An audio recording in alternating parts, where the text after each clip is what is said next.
You're listening to the Haney Company Financial Guy Show. No nonsense, just a crazy mix of life, business, the funny, and of course we're going to talk about your money. So just sit back, relax, and enjoy the ride. What could go wrong?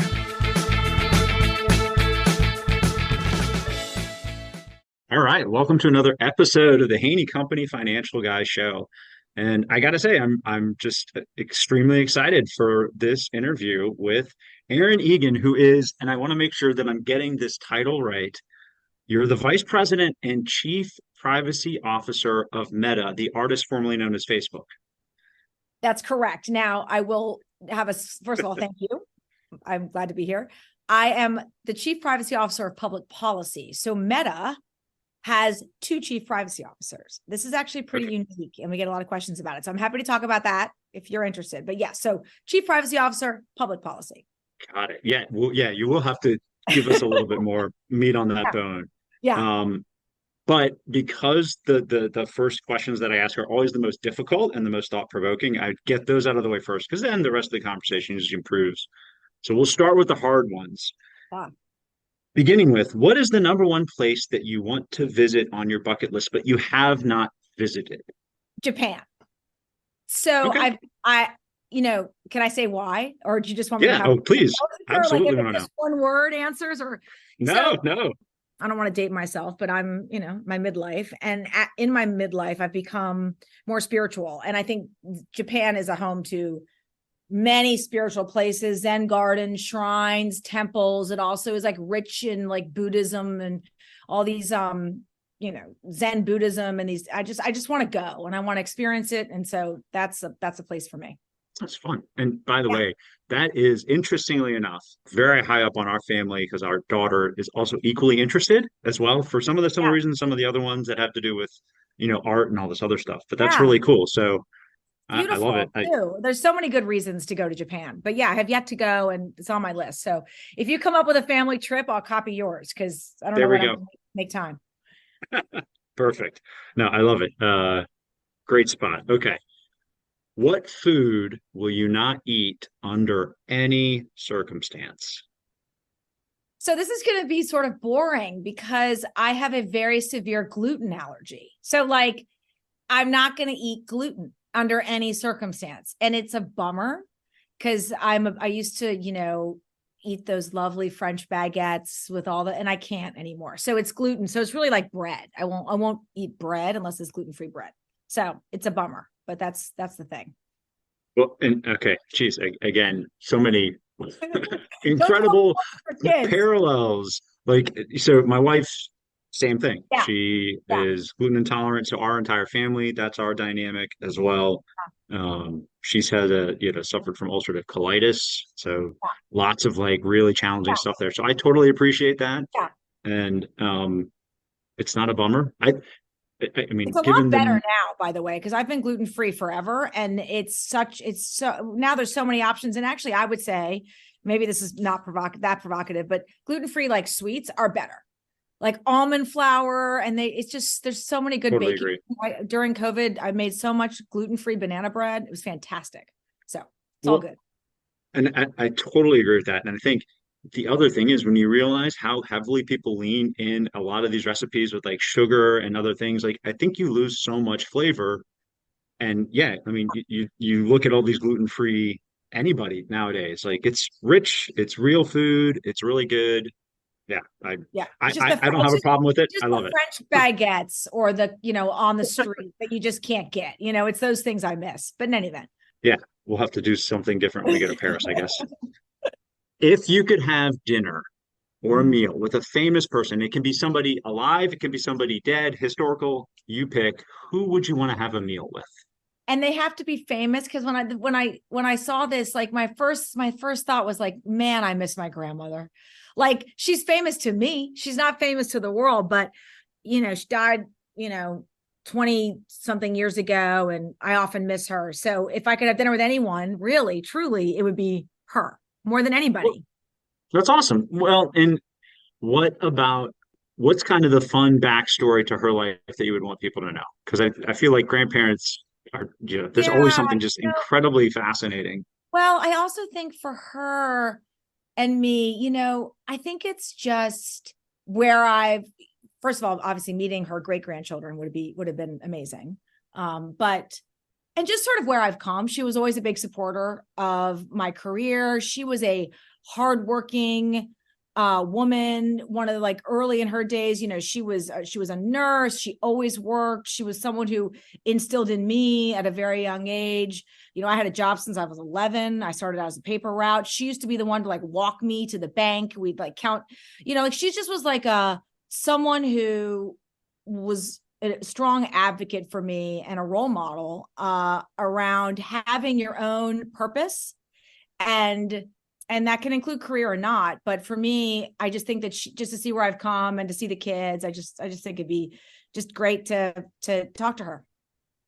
No, I think that's awesome. And as a fellow paper delivery person myself, from the ripe old age of 8 all the way till 18, I did it all the way through high school. Yeah. Yes. Yeah. I mean, so it was like paper routes. It was working as a Johnson's florist locally. I was a waitress. I put myself through college waitressing, put myself through law school most of the time waitressing. Like, so I've always been someone who had to pay my way for both college and law school. And she was just someone who, I don't know, like, there was something about being able to check in with her, how things are going, that just kind of provided some anchor and stability in my life during that time. Anyway, so it'd be I miss her, I guess I would say. I love it. Great answer. And she is world famous. No, it doesn't matter what the record shows. I love it. That's great. Okay. Besides this podcast, which of course is everybody's number one, what other podcasts do you want to recommend our audience consider listening to? And I know you do one, I think one or two yourself. Okay, well, first, right. I mean, well, so we at Meta, I have a privacy conversation series, which if anyone's interested in the topic of data and policy, right? That's what I work at, the intersection of data and public policy. So what rules of the road should govern the collection, use, disclosure, protection of data? So I often have guests on. So like, fine, you could look at that one, Privacy Conversations. That's my plug for that one. And then other, professional ones, I really love Pivot. I don't know, with Kara Swisher, I just love the Pivot one, the podcast. But on the one I listen to, takes me away from work is really, and there may be some listeners who listen to We Can Do Hard Things by Glennon Doyle. I don't know, but it's this podcast, and the most recent one that this week, actually, I'll send it to you, Brian. She goes into, she's got her wife and her sister on the podcast, and together it's all about We Can Do Hard Things. So it's all about like managing life, and whether it's kids or whether it's aging parents or whether it's your own internal fears and careers, relationships with your partner. Anyways, it takes me away from work. I listen to it now that I'm commuting back and forth to our offices downtown, and I live in suburbs. It's just a great, take me away. It's twice a week, Tuesdays and Thursdays. So We Can Do Hard Things, Glennon Doyle. That's the one I recommend. Non-work. No, it sounds fun. Yeah. Well, yeah. I mean, it sounds like it's just like real life, like very, things that we can all connect to. And she always brings guests on that are great. And I'm like, I didn't know this person, and then I start following those people. So I've enjoyed that one. Awesome. And by the way, I don't know if it was the most recent one, because I don't know how many times you do the Privacy Conversations, but the one that you recently did with the doctor about AI. Yeah. It was like 19 minutes long. Yeah. And you were speaking English, and I still think I only understood 40% of what you're talking about. So yeah. But yes, I like enjoyed 20 minutes, 25 minutes, and we'd only do them once a quarter. We don't do them that often. So it's like a pretty easy lift for me and for those who are interested in listening. I enjoyed it. I went and followed your guest as well. And she's the best. She's one of Time's top 100 AI experts, Dr. Ruman Chidhari, and she just is in the room with these conversations, because AI, and we can talk about AI too, there's so much fear, but she's really saying, let's focus on what's the reality, what's here today. Let's red team, let's pressure test these models. She's an amazing, I'm so glad you follow her. She's an amazing resource. Yeah. No, I mean, I love to say I well versed in a lot of this stuff, and I think I'm a little bit further along the technology curve than other people, at least in my industry, are. But yeah, that was some fascinating stuff, and it's Good. I'm always impressed when you're just somebody can just dive in all the way down to the bottom and just know. I mean, you could just tell. Like, I'm sure she could hold court on that topic for five Totally. hours, and you'd be Absolutely. absolutely captivated Yeah. by that. So Yeah. that was really cool. Well, yeah, we will get back to AI, but I do want to start because, before we even got set up to record, I gotta hear a little bit about your professional journey, and you already just started to share. I mean, you know, you from the mean streets of paper delivery all the way up to Meta. So, but I know, like most professional journeys, it wasn't a straight line from, A to B. So just talk about your journey and how you got to where you are, um, and definitely let us know what were some of the twister turns, because I bet there were quite a few. Yeah. Yeah. So, and I can start with that paper route, but just I was someone, like I mentioned, with my grandmother and my mother too. My mother was a big ERA, Equal Rights Amendment advocate in the 70s. And so I grew up in that kind of a household where it was women, work, and so for me, and also having to put myself through college, I was working and working as both of us were since a young age. And I was a finance major in undergrad, primarily because I didn't know what I wanted to do. And I thought that a finance degree was the best bet to get a job post-college. It was a safe bet. I had a lot of friends who were history majors, English majors. I felt like I didn't have the luxury to have that major. I felt that I needed a major that would give me a job because I knew I didn't want to be a waitress and delivering papers for the rest of my life. So I Right. thought finance was the bit. And so I was a finance major. I worked at Merrill Lynch for my junior year summer. I sort of thought I was going to do that. I was good at it, but I can't say at the time I was loving it, but I was okay. I was like, okay, this is going to be my future. My senior year, I took a business law class and I fell in love with the law. I fell in love with the logic of the law. I fell in love with the idea of taking previous cases, resolutions, and applying them to new circumstances, right? Okay, so we've got this case, here are the set of facts, here's how the court ruled. Okay, here's a new set of facts. What's similar? What's different? How would you apply that ruling to this one? And in the business law context, I thought it was really interesting about corporations and mergers. And anyways, so I loved it. So I decided to go to law school. So I quickly, that senior year, back then, I think you had until your senior year. Maybe you still do. I don't know. But took the LSAT, applied to law school, went to law school, and right after college. So nowadays people take a break. That's recommended. Back then, most of us just went. And my break would have been waitressing. So I was like, let's just go. So I went to law school at GW. And I got a scholarship, which was fantastic for most of my tuition. And I actually lived at home. I'm from the area of Maryland. I actually was born in Wisconsin, but then moved to Maryland when I was quite young. My father worked for the Department of Justice. My mom worked at the Pentagon as a defense intelligence analyst. And she actually just retired at the age of 81, my mother. Okay, just to give you a sense. Congratulations to her. Just give you a sense as to like this force, right, in my life. Yeah. Who thankfully is still in my life and continues to provide great support. But so I lived at home because I couldn't afford, again. And my parents were divorced at the time. So my mom was actually in DC, so it wasn't too bad in terms of commute. And in law school, I was really into national moot court. I won the national moot court competition for GW. I was on law review. I was really interested in all these. I just loved the law. I loved law school. I know it's going to sound, people are going to be like, are you nuts? I just ate it up. It was my kind of place. It was just like around really great people and learning really interesting things and very logical. And that's how my mind works. I had taken some computer science classes back then. And by the way, this is the early 90s. So let's just date ourselves. It's fine for me to date myself, but it wasn't like there was a lot. I mean, yeah, it wasn't like there was a lot of computer science out there for any of us. But the same logic of, algorithms and computer science, kind of law has a similar logic. It's just logical. And that's the way that's just how my brain works. So it felt really good. And anyways, and then I thought I wanted to do litigation. So I clerked, and then I decided I didn't want to do litigation. So I went to a law firm, Covington and Burling, which is a law firm downtown. And I built in the 90s, I decided to do public policy work because I had the opportunity working in DC to do public policy work.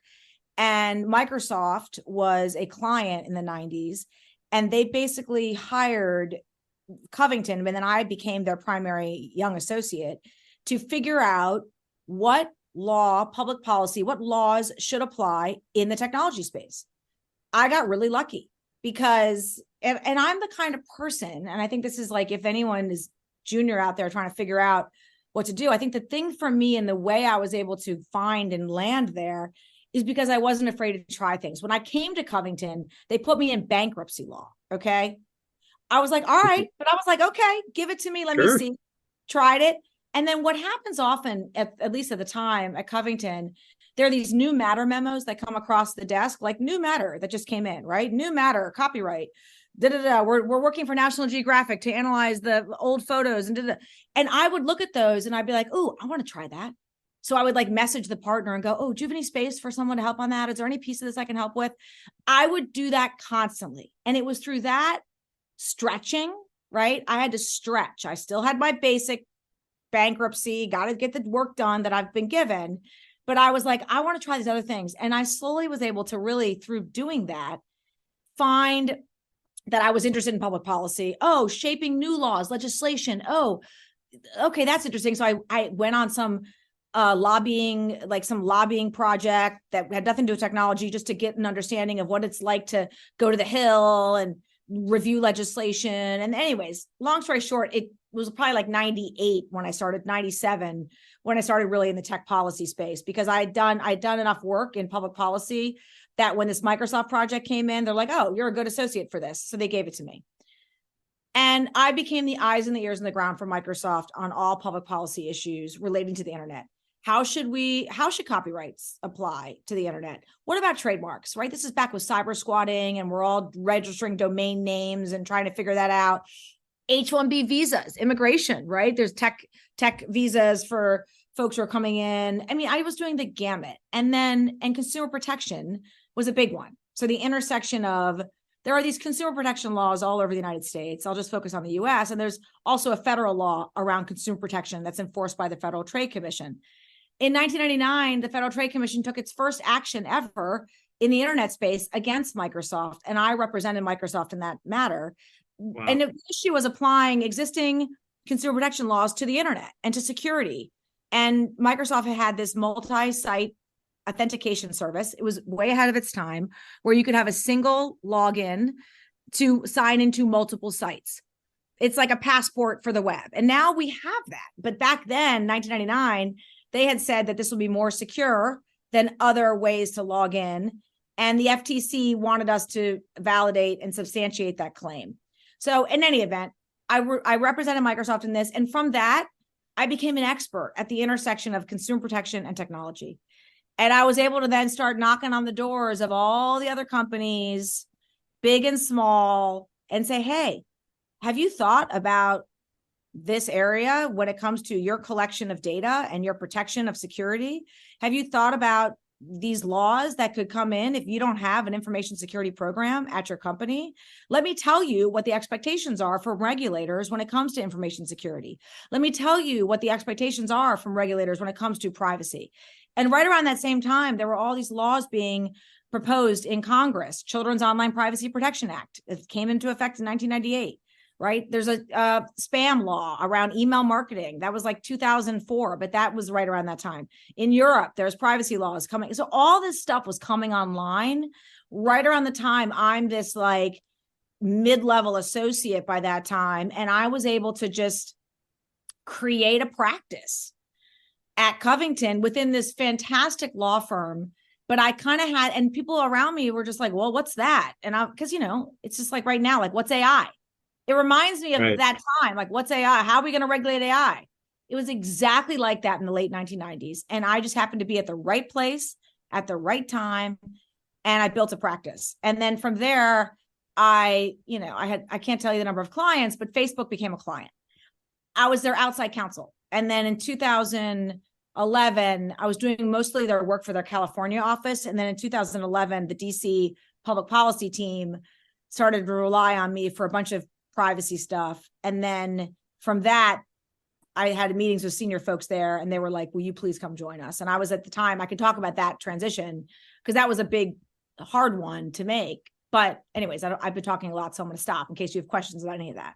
No, I mean, it's fascinating because, I mean, you're certainly not the type of person that says no, but I think that's, you know, like you said, just raising your hand, being open-minded, being just willing to continue to push the envelope of comfort, not stay in one place and not wait. I mean, nothing about anything that you just shared said that you had to wait for somebody else to do something for you. I mean, you just didn't even raise your hand if you didn't have to. You just went out and put one foot in front of the other. And if I could just say the thing that happened though, right around the time of Facebook, which is interesting, is at the time Facebook came to me to ask them to come in-house. I had a 10-year-old, 8-year-old, and 6-year-old. And I had a fantastic just practice at Covington where I had lots of different clients. And it was really interesting because it took a conversation with Sheryl Sandberg, who said to me, and I met with her, and she said to me, well, actually, we had a long talk about, what do you want your career to be? But she overnighted a poster to me that said, what would you do if you weren't afraid? Wow. Right? What would you do if I still have the poster in my office? What would you do if you weren't afraid? And it was because, at Meta, at Facebook, we have these posters on the wall, but that was one. I mean, I didn't know that at the time because I wasn't at the company, but it took me aback because I realized that actually, even though, like you said, I was this go-getter when I was, it's hard when you have kids and it's hard when you have these other obligations outside, whether it's aging parents or all these things. So like I had actually stepped back from, I was building a career and building a practice, but I was afraid to jump ship and go to Facebook. At the time I was at the company, at Covington and Burling for 15 years. And I had clients and I built this great team and I was comfortable. I was comfortable. So here I am, someone who, yes, I preach, go get it. Don't, get out of your comfort zone. But I was also at the time comfortable. So I took that note from Sheryl, that poster. What would you do if you weren't afraid? For me to say, oh yeah, if I wasn't afraid, I would go work at Facebook. Of course I would. It's so cool. It was pre-IPO. It was like, but I was afraid. Like, I don't know what this is. It security? Is it going to is a big cut in salary. I had these young kids. It was very startup-y. And but that poster and those conversations, I had a couple other conversations with Sheryl and some other folks there that I said, you know what? I'm going to go for it. But that was a big moment of real introspection because sometimes it's hard to know that we're in the comfort zone until something comes to your face and actually presents itself and you ask yourself, what would you do if you weren't afraid? I love that kind of an inflection moment in life because I think they don't always happen, or sometimes I feel like when they do, we don't always really grab them and reconcile those moments for ourselves. And I think, certainly even operating like you have in an area that constantly changing, evolving. There's just something new, I imagine, almost every day for you, it seems like. Yes. And that's what kept me at the company since 2011, which has been its own journey, which we can talk about. But but that was a huge career inflection point. And I'm so grateful I made the leap. And I've never looked back. No, well, I'm sure they are as well. And so now let's get back to what you were saying about the setup at Meta, because I want to know what the best part of your day is, but also just a little bit more about kind of what that day to day looks like, because I'm sure people have a lot of different assumptions that they would put out there. But what's the best part of your day? Yeah. Well, I'll give you a little bit of context on my job because I think it relates to the best part of my day. So as I mentioned at the outset, we do have these 2 chief privacy officers, and we set this up early on. Mark set it up that way because data is the heart and soul of Facebook, Instagram, WhatsApp, where we're headed with AI, with Oculus and Reality Labs and the metaverse, right? Data is the heart and soul. And so we have a chief privacy officer of product whose job it is to make sure that in our products, we are building technologies that enforce our privacy commitments. And then my job as public policy is much more external facing. My job is to go out and get feedback from the world about our products and our services and understand where, looking at privacy and principles of privacy that have been around since 1980, there's these OECD principles around, data collection, data minimization, data subject rights, like people should have the right to understand what data is collected about them, control it, access it, delete it. But whenever you're looking at new technologies, you have to evaluate those principles in light of new technologies, right? So what are those? And so that's my job. My job is to, and that's with every new service, right? If we launch a new, for example, for a while, you may or may not remember, but we had this graph search product on Facebook where you could search. And so my job was to say, okay, well, how should this work, right? Obviously, we're going to honor, if I've shared something with just friends, that can only come up with the search results of just friends. Only your friends can see that. But there's just a variety of questions just with that one product. What if you're searching for something like a camera and it's a friend of a friend who shared it? There's all sorts of privacy settings that matter to search that we had to get right. So my job is to go talk to experts on it. We're doing the same thing right now with AI. I can't tell you, we have these roundtables.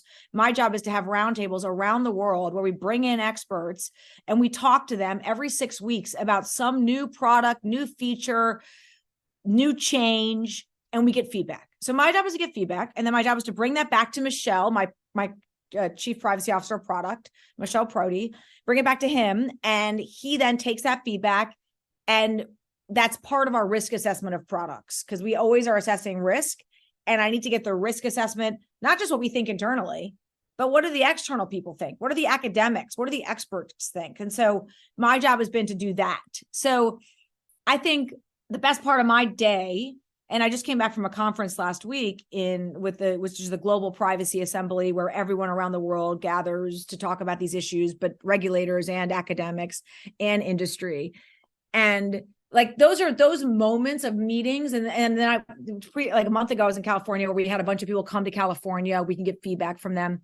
Those are the best parts of my day or week, is when I'm engaging with someone, really going into the details and nuances of a product launch or change and getting that feedback and really hashing through challenging product questions, novel product questions, and doing everything we can to get it right for people, right? We may not always agree with everybody on every way to do it, but we're engaging with everybody on all the ways to do it. We're bringing that back and we're assessing risk and we're figuring out what's the best experience for people, because that's always going to be product's North Star. That's the North Star of product. What works best for people? And then my job is to say, okay, how can we map that and ensure we're also protecting their privacy at the same time? So best part of my days are when I'm engaging, I think. I love it. I don't want to read too much into that, but I connect with that a lot. I mean, not just traveling and going to conferences and all the other stuff, but that thirst for understanding is kind of the way that I receive that. To really want to understand your audience, the marketplace, all of the parties and all of their various perspectives and views, because then that gives you the most informed view to be able to take action on. And I feel like that just having that kind of an intentionality, I think, is really important. And, I mentioned so many of the people that we work with professionally are in the association and the leadership space. And I think certainly I've seen examples where organizations in that type of space and leaders can be really good at that. And I think also a lot of times where, maybe getting outside that comfort zone or wanting to hear from people that don't agree with you or, might not have good things to say, we kind of shy away from that. But I think at the end of the day, really good leaders want to know, they do want to understand. And again, understanding isn't about agreeing or everybody being right, but really getting that true sense of where you are, what your place in the world is, and kind of, then having a better, more formed perspective. And Yeah. I imagine that is really, really fun and fascinating. And you probably hear like things that you just probably never even thought were, Yeah. oh wow, you see it this way? I never even thought about that. Absolutely. And it's incumbent upon us. And this is why there's two chief privacy officers, because it's a full-time job just to enforce within the Sure. company. And then my team's job is to be out there. And yeah, like we have, for example, on our advisory group, we've got all like diverse perspectives. And there are so many times I'm in, and I never, I'm a white woman. I've walked in these shoes. I haven't had the lived experiences of so many other people, and to hear their lived experiences and hear how these kinds of products are going to affect their communities. And there's been plenty of times where it's been like, this would be really beneficial to one. But yet there's a privacy concern that they're worried about, So it's so interesting, the challenges. For example, I'll just give you one example. We want to make sure when you think about AI, right? AI is basically mathematical computational analyses that take information that exists in the world today and try to understand it, digest it, and spit something out, essentially. That's like one example of a use of, there's so many different types of AI, but that's like a generative AI piece. We want to avoid bias in AI. You can imagine when the information that's out there today, there is a bias that's inherent in lots of information that exists in the world. And so in order for us to train to not have bias, we might want to collect sensitive data about certain people or other types of data that, like political beliefs or other types of data that could be sensitive, to ensure that we're not having bias. Well, that runs against privacy, because sensitive data, sensitive categories of information are things that many folks worry about. So you might have some communities that are like, oh no, collect that data because that will avoid bias. That's important. And then you might have a regulator who's like, well, that runs afoul of our law. So we have to figure this out together. And that's why just at the conference I was at last week, where AI is, as everyone knows, I'm sure, in every association you work with, AI and how to leverage AI and work with AI is coming up. It really, truly requires collaboration and engagement between industry, technology companies, regulators, advocates, civil society, which is why, for example, recently in September, Senator Schumer in Congress brought together a bunch of different groups, including industry and technology, the builders of large language models and others in industry, civil rights groups, academics, to talk about this, because you can't do it alone. And we certainly know we can't do it alone. Like, there's no way that, like Dr. Ruman Chatterjee, who I had on she's an expert. Like, I need her to tell us how to do this well. So yes, it can be scary to hear views that disagree, but that is my job. And I find in every conversation, sitting down, talking about the nuances, we all read things and that there's headlines, but when you really get underneath it and the trade-offs and what you're thinking about, people start to understand. Like you said, it's understanding better. Like, okay, that's why you're doing that. Okay, that's interesting. Oh, this is hard. This is a challenge. The nuance. It benefits all of us, frankly, I think. So it's my job to do it. And I think in the end, I've seen better products as a result of doing it, always. Well, I have to imagine that's the case because, I mean, the heart of what you just said is create that exceptional experience. But experience is very individual. And so if you're connected to, whatever, the over 5 billion people that are in, the metaverse, obviously that's 5 billion unique individual perspective experiences. And so, yeah, there's no one size shoe fits all that could ever be applied in that type of situation. And so that's, I think that's a fascinating, I would say, almost case study for, organizations in the nonprofit and association space to really think about, that drive to understand, not the drive to get a particular answer, because Right. Even where we are right now, there's probably a lot more questions than there are answers. And maybe just by trying to get an answer, we're missing something. I think that just that thirst and that intentionality about what voice and perspective are we not hearing from that if we don't, we won't be able to do this as well as we want to, Right. right? Right. I mean, that's got to be a really fascinating and probably something that, drives you in these moments. Yes. Um, and man, gosh, I knew we were going to do this. We're covering so much really, really important ground. So I want to, for an association professional specific to privacy, what what would you want somebody in that landscape to really know if you had tips and tricks for just best practices in today's environment? Because you were right. All of these conversations are front and center for everybody and for these leaders. But if you were to sit down in a room full of association executives representing any number of different industries, what are the real things that you would want them to walk out of there being aware of that would form how they, lead and move their associations forward? It's such a broad, Brian, such a broad question. I Yeah. mean, I guess two thoughts. Nuances matter, like Right. we just said, Okay. right? So nuances matter, and don't let fear guide you, right? That's like we look at that for personal stuff too. Like like when you're like, don't let fear guide your actions, right? Let's really try to understand. And like AI is a great example where there's a lot of fear out there. There's a lot of concern, and rightfully we should understand, but nuances matter. For example, even in the AI space, there's different types, it's all lumped together as like ChatGPT. Okay. But you need to really take a step back and break it out. There are these large language models, which are essentially like, think of an engine in a car, right? They're just the engine. That's it. They can't drive the car. They can't do anything. They're just an engine. There's large language models, right? That's its own form of AI that people are thinking about, like that around data. What information is collected for there? What are we doing to protect that engine and what's done there? Then around the engine, the car, is these applications of AI that are fine-tuned models. That where ChatGPT is an example. We launched some AI agents. There's going to be many businesses and trade associations that are interested in AI agents.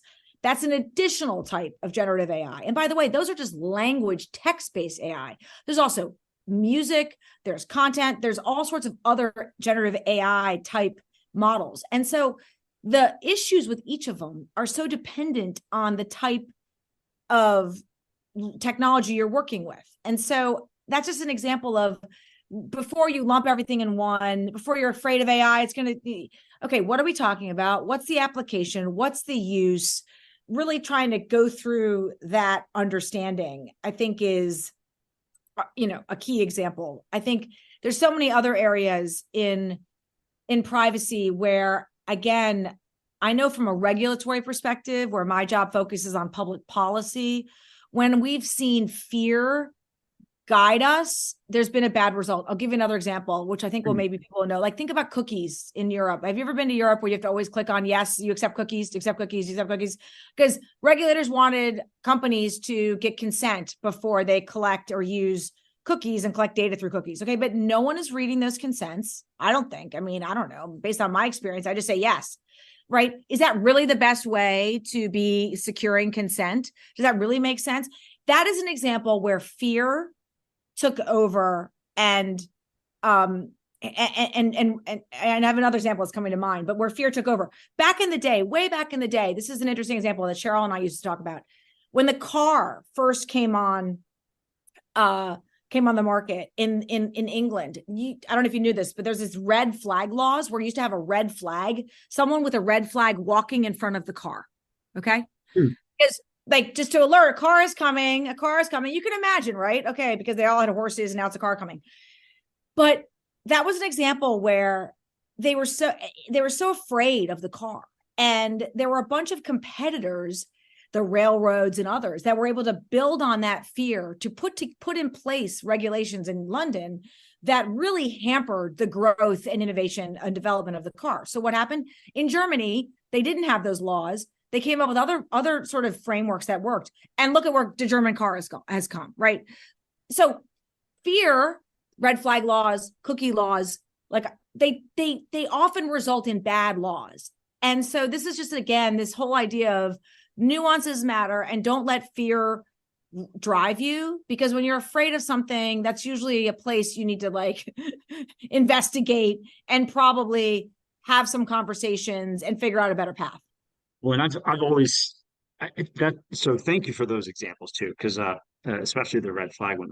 That's a great, fascinating one as well. But I've always, as somebody that's neurodivergent, my ADD brain loves to just kind of like break, you know, t we can blow it all up and do something new, especially if it's new, better, this or that. Like my brain doesn't necessarily grab hold of things as much as I guess other people's do. So I love that notion, but I think fear is such, it's right. It's like it's testing the temperature of the room, right? And there's always got to be something that's on the other side of it. But I think so Yes. much time we think of it as, you know, it needs to be the thermometer, not the thermostat. And we treat it like it's the thermostat and it sets the peg.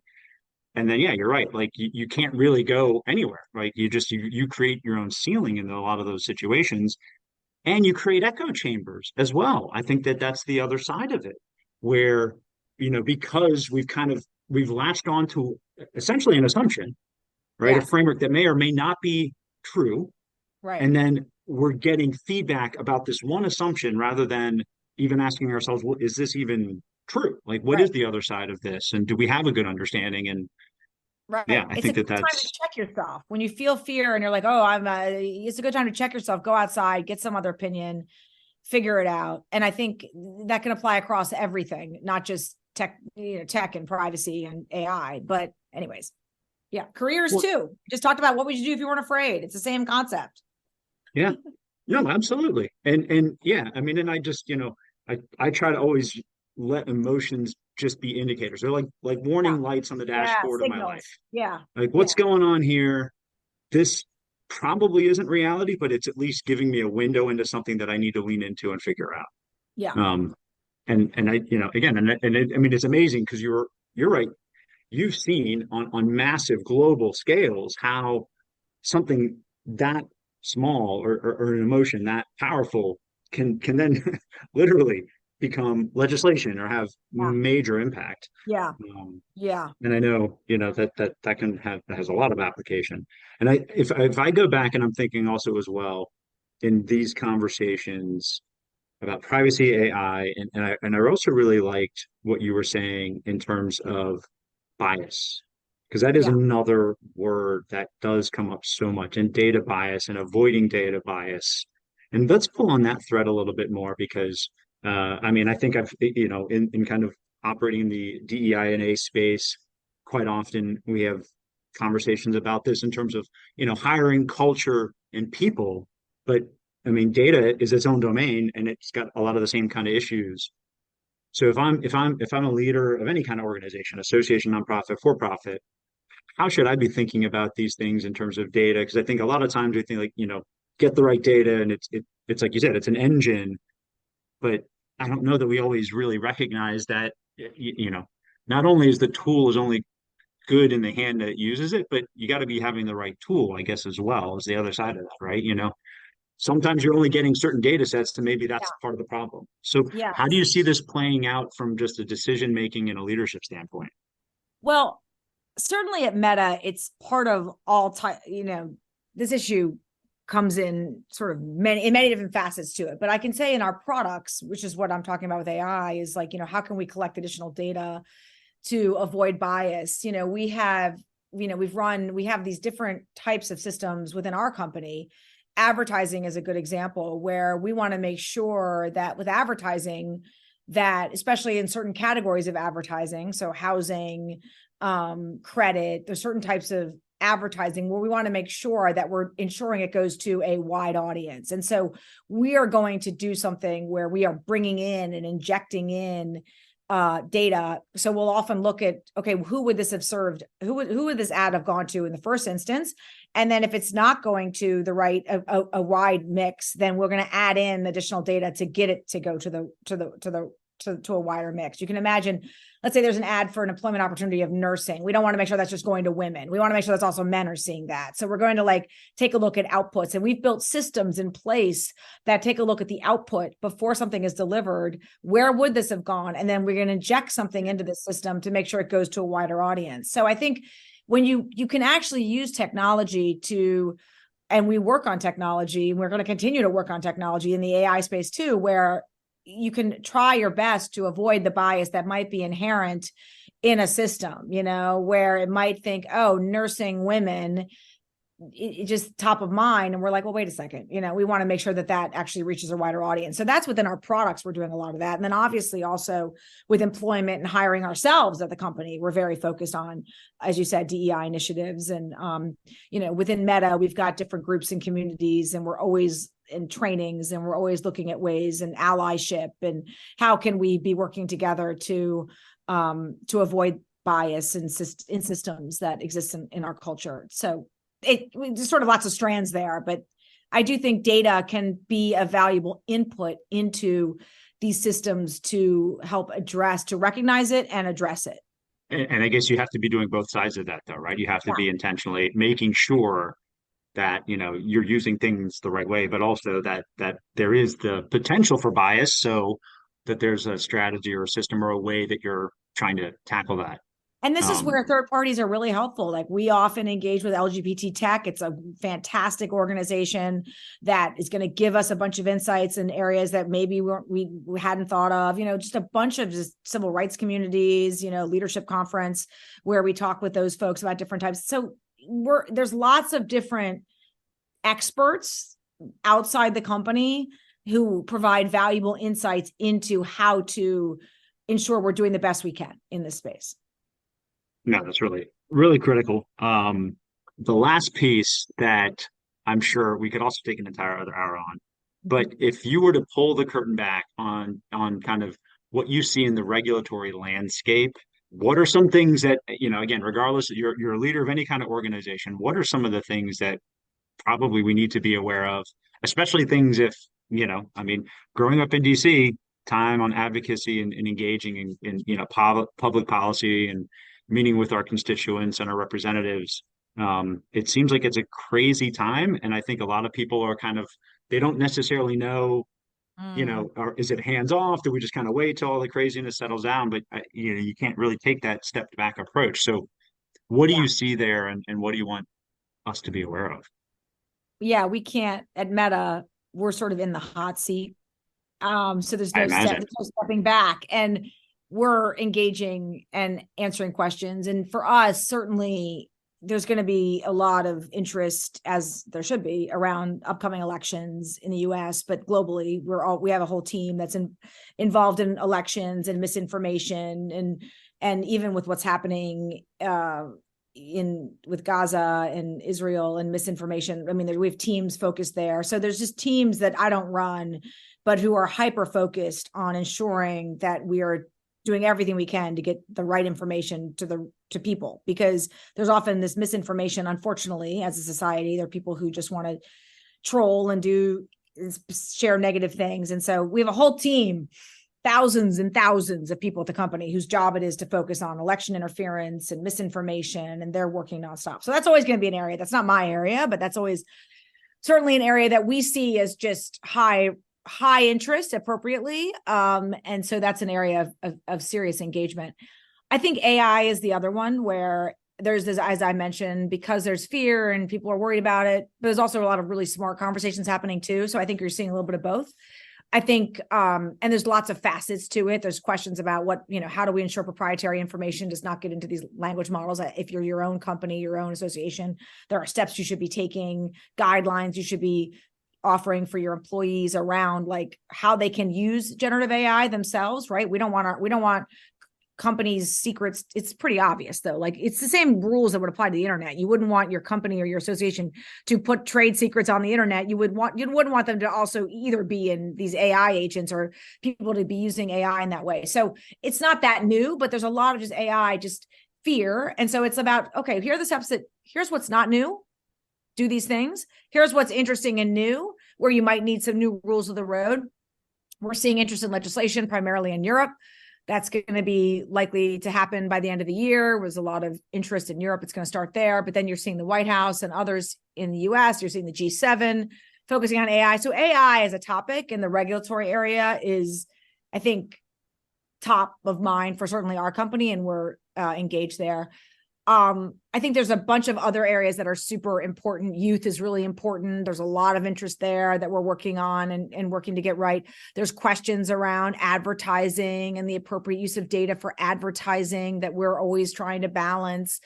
And so my job is a global job, so I don't just look at the US. So but the states are going to be active, if I can just sit with the US for a second, because we're not going to expect, like you said, Brian, Congress is not functioning that healthily. We also are not likely in an election year to get big comprehensive privacy legislation. So the states have been active in the privacy space. They've been active in the youth space. We can expect them to continue to be active. They're active on biometrics, which is sensitive data, like facial recognition. So these are all areas of interest for us that we will be engaging in. And then that's just the US. And there's a lot of other countries in the world, but there's a lot of stuff happening. So I don't know to what extent your folks would be interested in that, but I think states are where it's going to be at when it comes to regulation for the next couple of years. In an industry that's state regulated itself, in the financial industry, so much of that we just see. We're used to that. It's kind of right. You're used to that. For us, technology, it's like if California goes one way, I mean, do all the rest of the services go that way? It's a really interesting. I don't know if you guys, if your folks, have different services in different states, that's going to have to be perhaps where we go. We have never done that yet before. So this is sort of a new area for tech. That's interesting.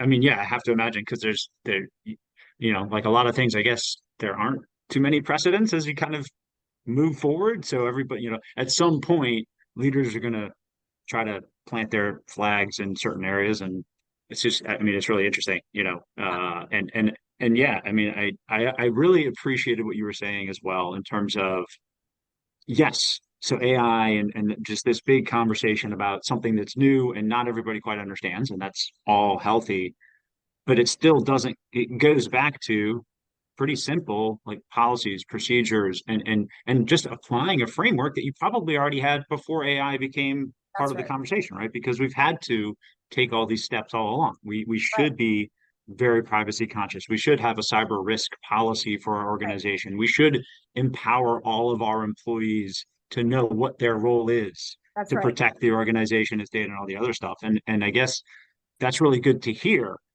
from where you're sitting, not just, when we're saying it and we're talking to association professionals, and a lot of times we're talking about cyber insurance. And I'm like, if you really want to know where you're exposed, go ahead and go through a cyber insurance policy application, because they ask you questions that it's like, wow, I never even. Right. There are whole sections on here I've never even thought about. And it might be that AI could replace the word cyber with AI. I mean, it could be the same risk, but then where are the gaps? I mean, that's the analysis. What do we have today? What can we work with today? What the protections we already have? The internet has many of the same risks. And then where are the new ones and what those are? And let's be really specific about where they are today, where they might go in the future. Okay. But we're not there yet. So yeah. I just think taking it step by step, nuanced, recognizing the nuances, figuring out the frameworks that exist, and then where are the gaps?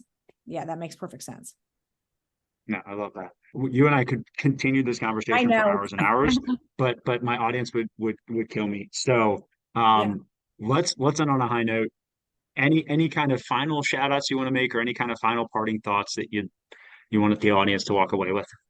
Just continue operating from a place of openness, and that mantra, what would you do if you weren't afraid?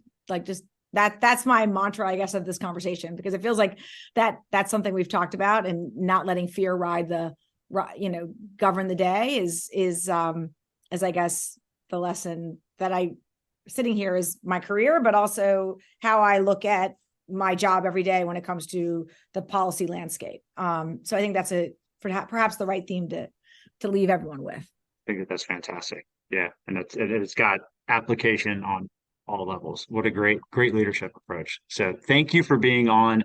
Hopefully, maybe we'll get a chance to do this again because I am sure after we put this out here, there's going to be a lot of interest in pulling on some of those other threads. So thank you so much for your time. Thanks for having me. It's been really fun. Appreciate it.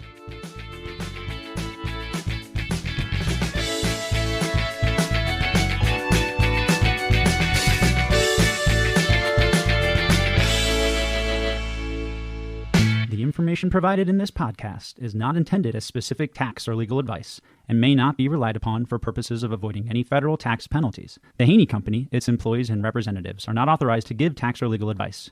Individuals are encouraged to seek advice from their own tax or legal counsel. Individuals involved in the estate planning process should work with an estate planning team, including their own personal, legal, or tax counsel. The information provided here does not constitute personal financial advice, but is meant as the conveyance of information for educational purposes only. All investing involves risk, including the risk of loss. Past performance is not indicatory of future returns. Guarantees are backed by the claims-paying ability of the insurer. Brian Haney is a registered representative and an investment advisory representative of Dempsey Lord Smith LLC.